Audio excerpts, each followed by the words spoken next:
Welcome to Face to Face. This is a show about change and what's next. It's a show that asks questions and peels back the layers of our average everyday experience and goes beyond scratching the surface. We interview people doing incredible things who are making a difference around the globe. Join me as we listen in and get one step closer to understanding that big ideas shared create collaboration. Collaboration can inspire community, and communities create social change. I'm David Peck, and this is Face to Face. Well, welcome to Face to Face. We are joined by a very special guest here with us today. As always, Roman Luby is here to talk about his compelling and poetic and beautiful new film, Iron Butterflies. Just so you know, there is a little bit of background noise. It premiered at a festival in Toronto not that long ago, and it's just the buzz. It's the chit-chat in the background, and it gets better as we go along. So I just wanted to give you that quick heads up. But the film Iron Butterflies did premiere at Hot Docs, and you are going to want to see this film. You can find out more about it online and check out the Impact series. It's a website, but it's more importantly a movement. It's a platform where you can watch movies that matter. TheImpactSeries.net. There's a podcast there. You might even find a familiar face or two there. So check it out, and it's going to be in cinemas August 25th, and that is in 2023. But do look for it online. And I also want to make a quick announcement just before I tell you a little bit about the film and my conversation with the director, Roman Luby. And I've got a new show coming out. In fact, it's already out, called Toronto Threads. You can hear it on 640 Toronto. That's 6:40 a.m. here in the city. And also you'll be able to find it online as well through a variety of podcast platforms ultimately down the road. So please do check that out. Pretty excited about it. It's kind of an extension of what I've been doing on Face to Face, but looking at people and their stories and how they have contributed to the city and to the community around them. Iron Butterflies is at times a difficult film to watch, but it really is a poetic and beautiful piece. And Roman talks about creating monuments up on the screen, and I think he really has done that with this film. Roman and I get into cultural diplomacy. We talk about artistic interpretations and sort of not just the poetry of film, but poetry in general. We talk about war crimes and human rights and justice. And we touch on propaganda. And as I said, we talk about this thing about creating, how does one create a monument up on screen? And this really is a piece of physical theater, and you're going to have to see the film to get a better understanding as to what exactly I'm talking about. But do stay with us. I think you're going to not only enjoy the interview with Roman, but you are going to enjoy the film. And like I said, it's always one of those tough ones where, when I say you're going to enjoy the film, it's a great film. It's an important film, and it moves along at the right pace. And so I guess that's what I mean. But it does feel peculiar to talk about a film in this way, this kind of a documentary. July 17th in 2014, you remember Malaysia Airlines Flight 17. It was, I believe, Amsterdam to Kuala Lumpur, downed over eastern Ukraine, and it killed all 298 people on board. So at times, as I said, difficult film to watch, but boy, what a, as I said, piece of poetic theater, and something that you're going to want to step into. Don't forget davidpecklive.com for more information about what I do. You'll hopefully be able to see something about Toronto Threads there in the very near future as well, but facetofacelive.ca for dozens and dozens of interviews that you can go back and listen to, and I hope you will. So, coming right up, Roman Luby talking about his new film, Iron Butterflies. Well, welcome to Face to Face. We are joined by a very special guest here with us today. I'm going to say direct from Hot Docs here in Toronto. Roman Luby is here with us to talk about his compelling and necessary and unsettling new film, Iron Butterflies. Roman, thank you so much for joining me on Face to Face today. Pleasure. My pleasure. That's great. Well, hey, Roman, before we step into the film, congratulations on the film. Congratulations on Hot Docs and the Canadian premiere. That's got to be pretty exciting. Can you talk a little bit about what's going on at Hot Docs? Is there a bit of a buzz there? What's the energy like? Well, I was yesterday on the Canadian film. I'm here just for the riot. That's the title, I guess. I hope I'm correct. Yeah, and well, I still have nothing to say about audience, about like Right. how our film will resonate with the audience. But I guess that Canadian film was just a completely other genre of documentary.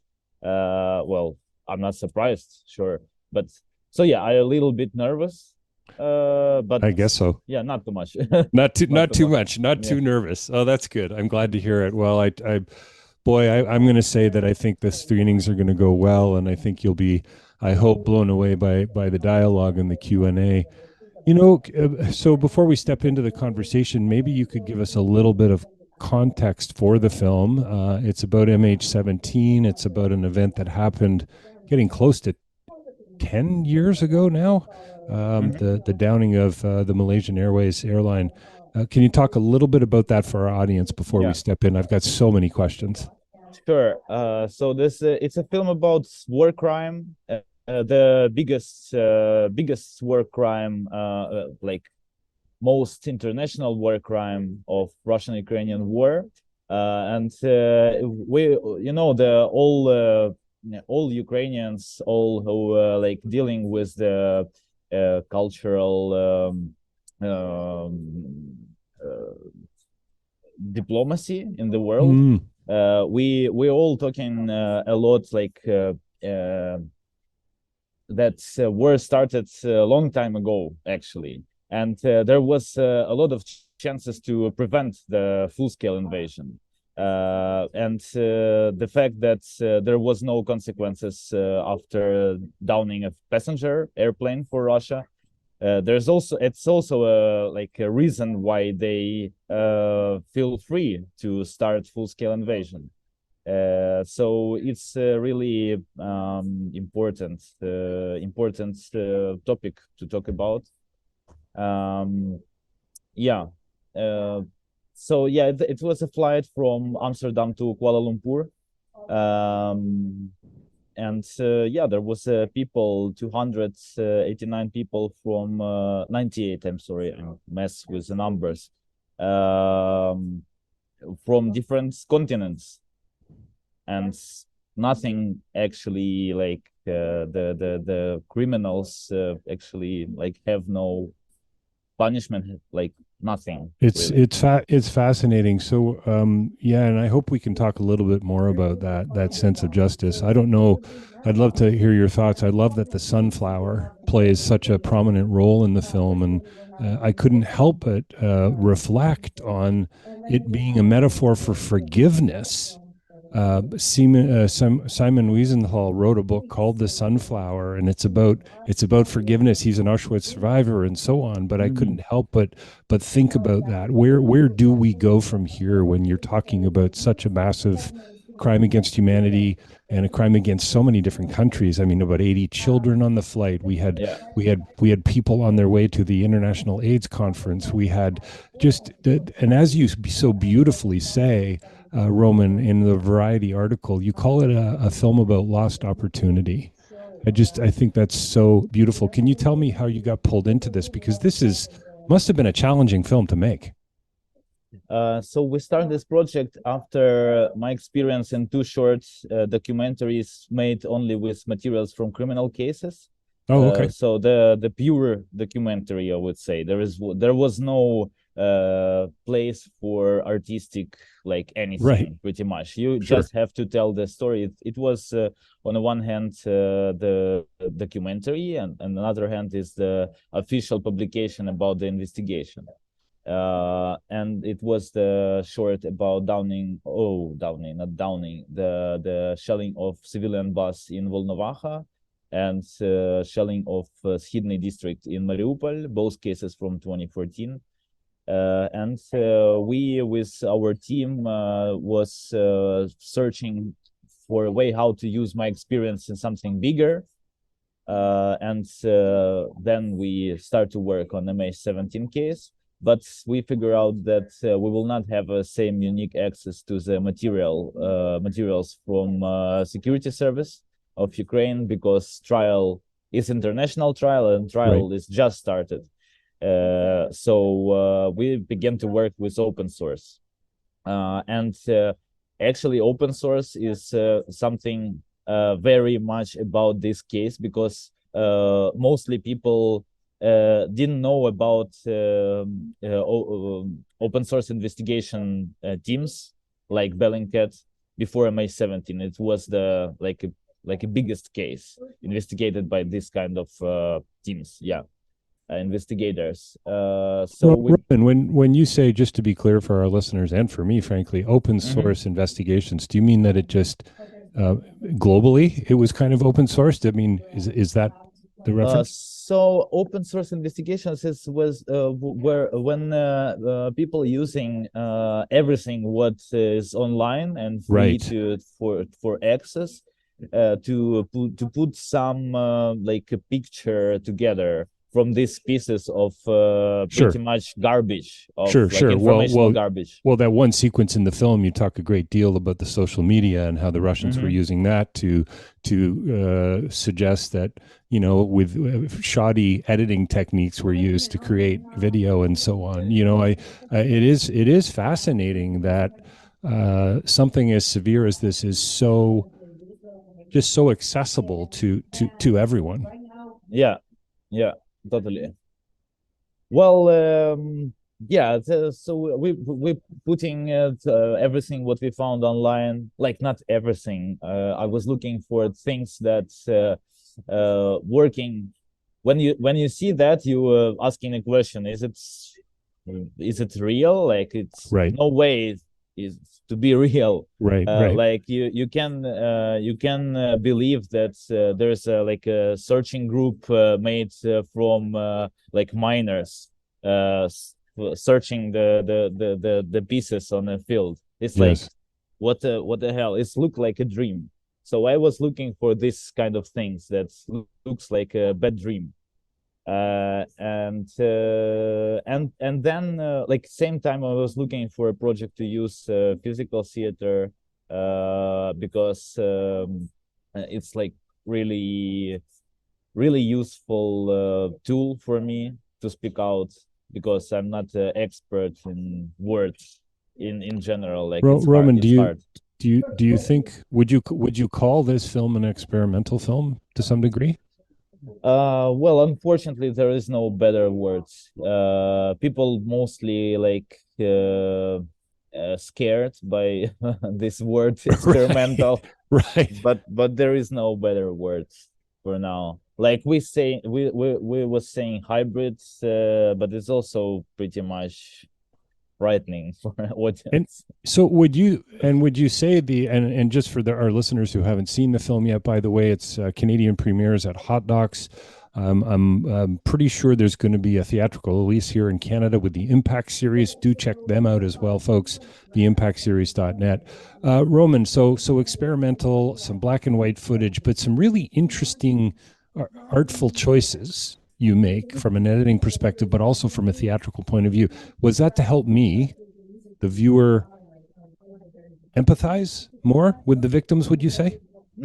I think that the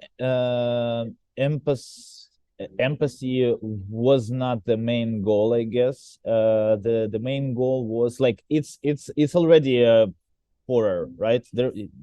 It's very easy to of course, to put your audience in complete depressive and like complete. It's a very dark. It's horrific. Dark. It's dark. It's melancholic. It's all of the above. Yeah, absolutely. Yeah. So I was more looking for tools how to like go through. Yeah, go around the our defense systems of our say psychology, how to say it, sure.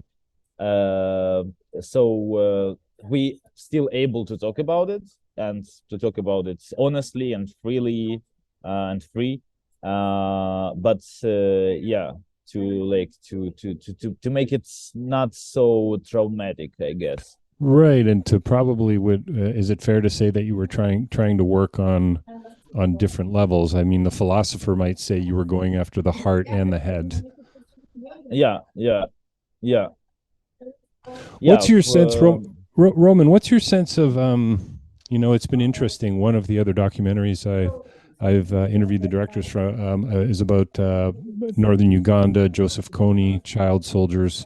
There was an international criminal court trial, and they have this really quite remarkable footage, like yourself, and they really question this idea of what justice means, not only in this Ukrainian context and a Dutch context and so on, but also in a Western context. Do you feel that, I don't know, you're better prepared for that now? Do you have a better answer for what justice is and or might be in a case like this?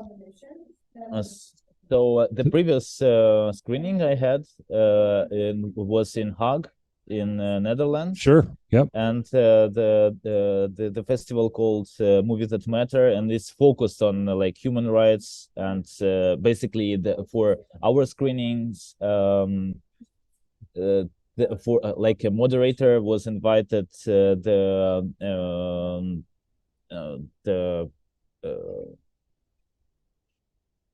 my God, what's the word for that?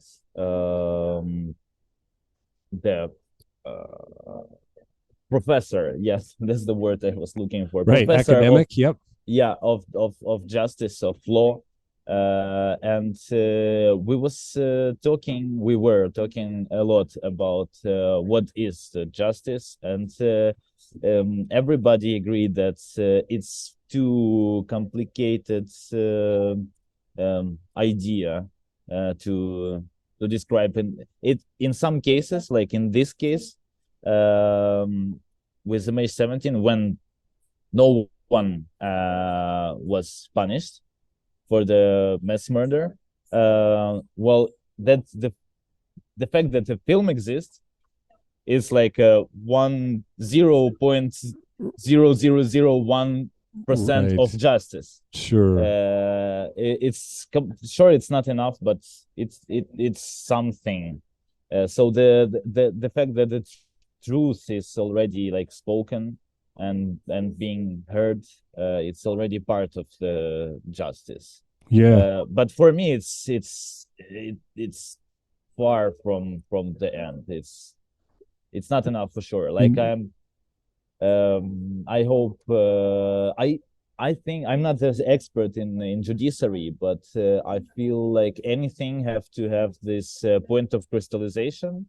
So to trial Russia for all the war crimes they did, the MH17 case, it's already like a perfect beginning, because it's already have a huge base, like the Sure. The implications are huge. I couldn't help but there you show that one scene where I believe you're at the court, and I'm assuming it was one of the lawyers saying that we are here representing the 398 family members of the victims. Yeah. And it's not kind of heartbreaking. It is heartbreaking. And then you look at something like the Ukraine war, and you say, this is the amount of pain and sorrow and suffering that is coming out of a situation like this is truly remarkable, and you really don't get a sense for it until you see a story like this. So again, congratulations and thank you for telling a difficult story. Did you learn much as the film was going on? Did you find out things that you didn't know that were quite revealing, that were, what do they call it in the West? The smoking gun is the cliche. Do you know that phrase? No. So you find the smoking gun, it's like the piece of evidence that's going to kill the person, right? But there's an awful lot of evidence, and I thought it was fascinating that the Russians were also testing with the fuselage of a plane and explosives. Like they were really trying to show that they were doing all they could, It's like a shit show.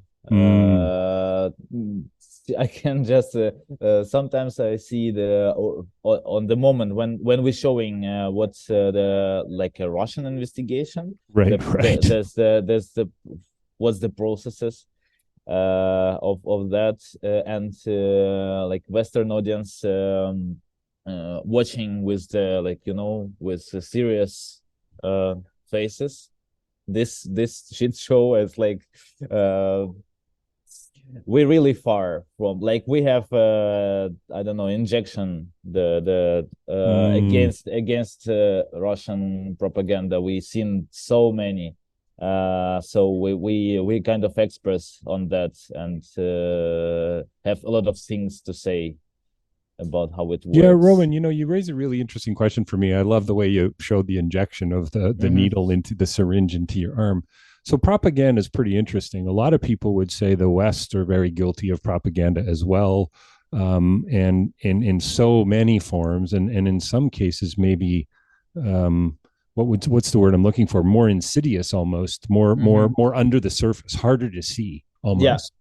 Do you think a film like this, do you think telling a story like this can help us sort of raise questions about misinformation and disinformation as a whole? Sure. For sure. I just think that Russia go really far from, like, they really the number one on in that. They have like, it's all based on the like scientific base, how to manipulate with the public. What's the word for that? Well, thinking. Sure. Yeah, manipulates the word, for sure. Yeah, it's from Soviet times. They was trying, like, looking for the ways how to do it, and also like Russia have a huge heritage of that. So how to not talk about the important things, how to avoid important things, and talk about like some actually almost not existing I don't know danger. So how to not talk about Chernobyl for your own citizens, to care about your own citizens. Like, everybody knows this story. That's just one example. And you don't talk about like bad things, and you talk about how Western world is corrupted, right? That's all. So yeah, I think but for sure Russia not alone in this kind of manipulations, but mostly people in like Western audience very surprised that it's actually possible to do things like that, to go this far. So that's fine. They how it works. Mostly they putting some idea, the version. For example, like if we're talking about the war crime, they putting some version. Sure. The version is spoken by some guy on like a talk show. Right. And then they like some expert, unknown expert. Right. And then that media, like putting it to the, like, quoting it all the time. It's there is no source for the this version. That's fine. And also like official pages also like quoting that. But when it's official publication by Ministry of Defense, like on there's the official YouTube page, official like pages, and they saying that it's all fake. All the videos with Buk missile system are fake. I think it's huge. Like, no one doing that. I guess it's like too much. It seems I mean, to say that we live in a crazy world is pretty wild. I mean, it's so beautiful in one sense and free in another, that you're allowed to make a film like this, that you were able even to make a film like this is a brilliant thing. And yet, what a crazy place, on the other hand, that this battle between it's not so simple as good and evil, but you know what Yeah. I mean, right? The truth versus the misinformation. Let's call it the misinformation, or at least the Sure. truth for today.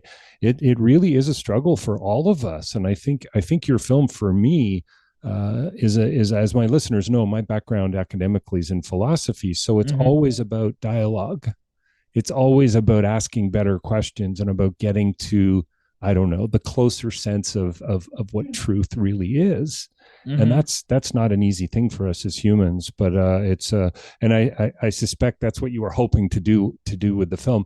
um what do you think the film's about? I bet that's changed since you started making it. When you first set out, here's the story I want to tell. Yeah. How has it changed for you? Uh, for the beginning, I have no uh, have no concrete like vision Right. what this story That about. makes sense. Yeah. More like I have understanding what is like amaze me. I would maybe it's not the best words. And yeah, I just the passenger airplane is already something that's like it's unbelievable actually. It's a There's huge, the huge story. Huge yeah, story. there's the like a flying city, the huge metal flying beast, and with their own ecosystem. It feels like, yeah, because there's we see this list of The uh, cargo. cargo, The yeah, cargo and manifest is yeah, fascinating. Fresh cut flowers, yes, live pigeons. yes, yes, and Well, do you so know, Roman, for me, just mhm. sorry to interrupt, but for me, No, no problem. that really humanized the Hmm. story in a whole other way. And I think sometimes whenever we see images of plane crashes in particular, when we see luggage, when we Hmm. see toys, clothing, shoes, it really humanizes it for us, and I think allows us to empathize with the Yeah, victims, and in a way that it's impossible to do in many other ways. yeah, yeah. Um, well, so on each step, I would say I was exploring new and new reasons why to do this film, and the new um, ideas what this film is about. But mostly, like it's the essence of it is in a quote from the prosecutor. It's a quote actually from Alexander Solzhenitsyn. I've Yeah, got I've got the quote right here up on my computer. It's yeah, a wonderful quote yeah. and That's so the ironic. essence. That's the essence of the film at the end. But there is a lot of things that if to translate it to the words, it's kind of losing its It, meaning. This right. is why it's told by physical theater, by the movement. The juxtaposition and the storytelling. Here's the quote for those Yeah. of you who may not know it. Alexander Solzhenitsyn. The quote is, "Quote: Violence can only be concealed by a lie, and the lie can only be maintained by violence. Any man who has once proclaimed violence as his method is inevitably forced to take the lie as his principle." Close quote. That's Alexander Solzhenitsyn. Comes up in the film and really kind of captures it. Um, Roman, can you talk a little bit about? Is it Robert Oler? Is that his name? Mm-hmm. He used a phrase that really has stuck with me: the state of not being finished. Mm-hmm. The state of not being finished, and I couldn't help but connect it to your phrase, "lost opportunity." Mm-hmm. For me, this film is about the future. This film's about what's next. Yeah. Like Robbie. Yeah. He's the moment when joint investigation team published the results of the trial. He make a post on his Facebook page on Ukrainian. He's Dutch. Yeah. He make a post that it's just the beginning.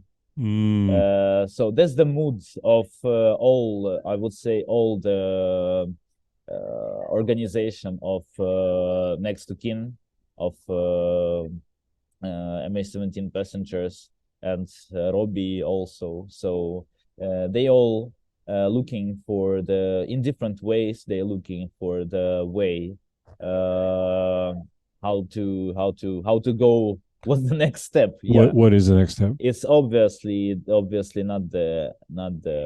It's just the beginning. Yeah. Do you think that there? I know I've done some research, and I'm sure our listeners will too as well. And again, a quick shout out: the film Iron Butterflies. Roman Luby here, the director at Hot Docs Toronto, talking about the film, but also make sure you get a chance to see it, and not only at the festival potentially, but coming up for its theatrical release. Impactseries.net for more information. Check out Roman online. There's lots of reviews out there too, which is wonderful. Roman.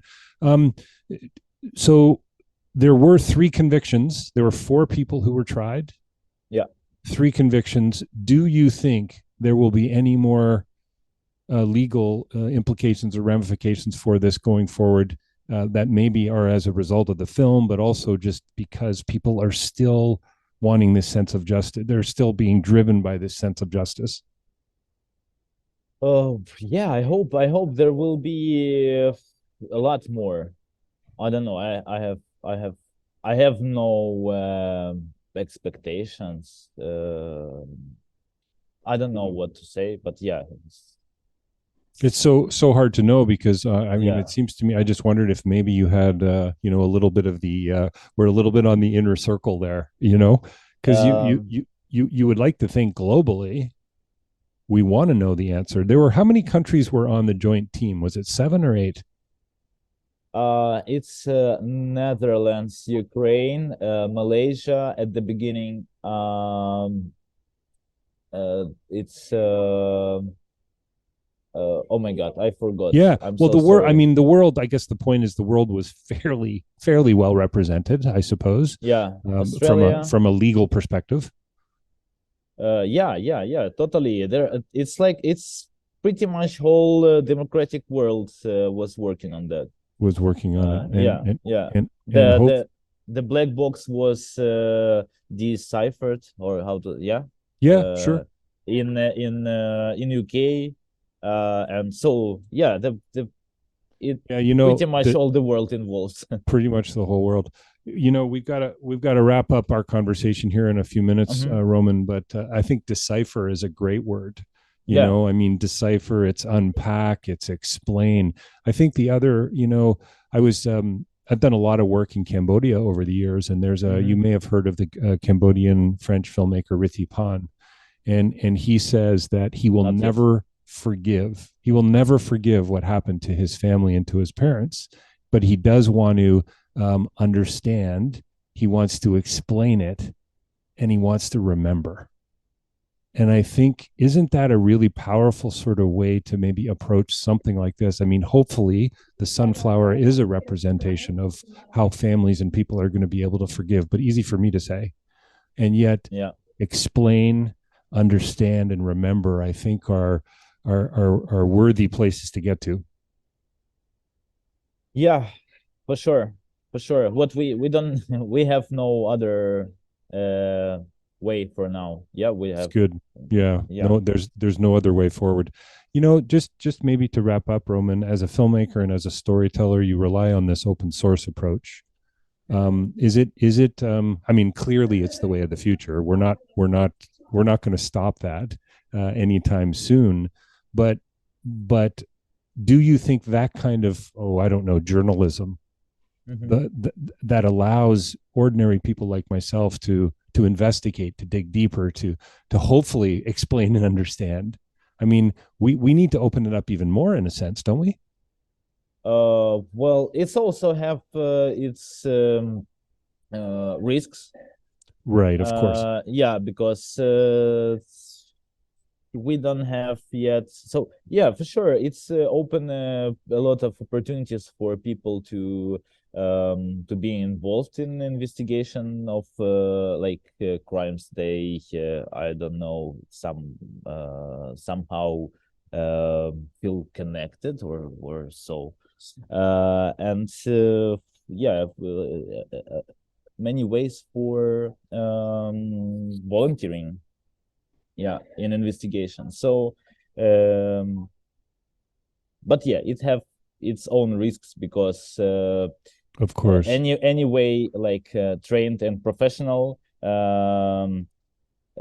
detective, right? Sure. Anyway, doing his job much better than hundreds of volunteers. Hundreds of volunteers. It does really make has a really interesting thing to say about what journalism really is when some of the footage that you have, like the immediate footage of the plane going down and Ukrainian men and women arriving on the scene is just it's deeply unsettling footage, and yet this is we've all got access to it. So the question is, how do we use that information? It seems to me, but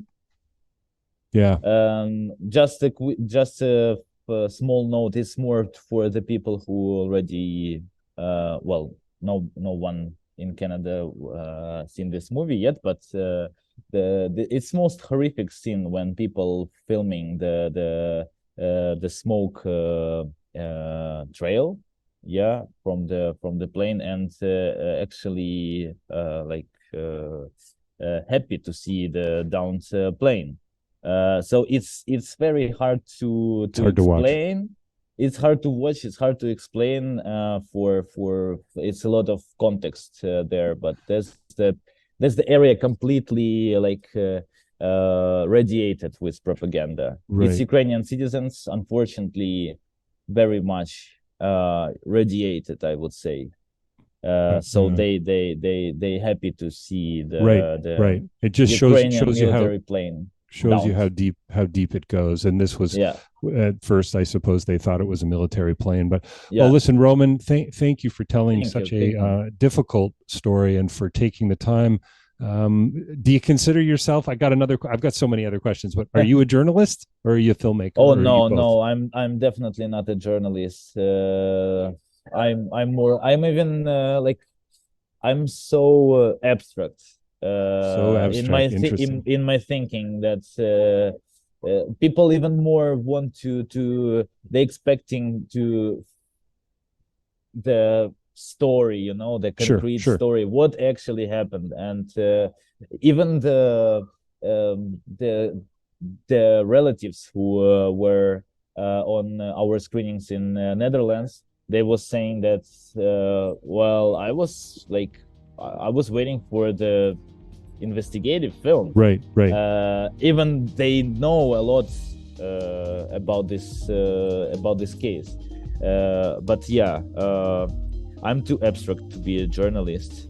I'm more like an artist. I don't know, musician or painter. Sure. In my cinema. Well, it definitely comes out in this film, that is for sure. Roman, thank you so much telling the story, for spending some time with me here on Face to Face today. The film is Iron Butterflies. You can see it at Hot Docs, and a theatrical release later this year, the Impact Series.net. Roman, have a great time at Hot Docs. Thank you so much. And thanks again for joining me on Face to Face. Thank you.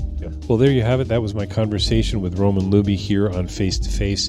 And this may be one of my last interviews for a little while. In fact, I do hope to have one coming up soon to be talking about the film that I've been working on for a while called Broken Courage.